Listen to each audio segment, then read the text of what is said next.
Ottawa, April 20. Reuters, Canada's annual inflation rate strengthened by less than expected in March and February. Retail sales showed signs of weakness, disappointing markets and helping to push down the Canadian dollar.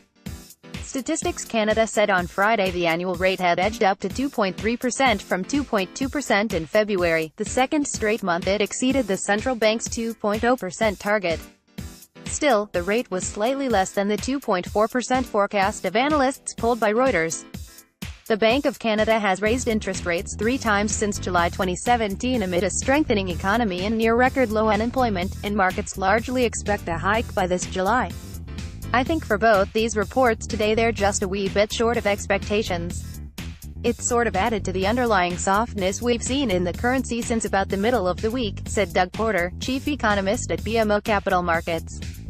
The Canadian dollar dipped to C$1.2712 to the US dollar, or 78.67 US cents, from C$1.2666, or 78.95 US cents.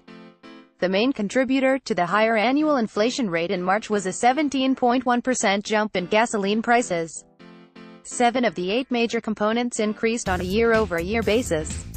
The Bank of Canada's 3 measures of core inflation were little changed.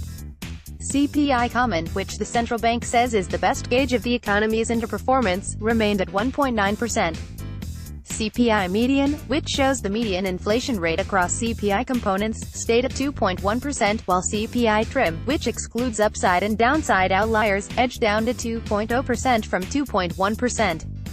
It was little bit lighter than expectations. To market expectations it was a little bit more dovish than expected, said Derek Holt, head of capital markets at Scotiabank. The Bank of Canada flagged that more interest rate hikes would be coming after it held its benchmark rate steady on Wednesday, but said it did not know when or how aggressive it would need to be to keep inflation in check. It cited progress on inflation and wages. Retail sales grew by 0.4% in February as higher sales at auto dealerships and general merchandise stores outweighed widespread weakness in other sectors, Statistics Canada said. Overall, sales grew in just 4 of the 11 subsectors, representing 47% of retail trade. In volume terms, sales edged up 0.3%. With additional reporting by Fergal Smith and Alison Martel in Toronto, editing by Bernadette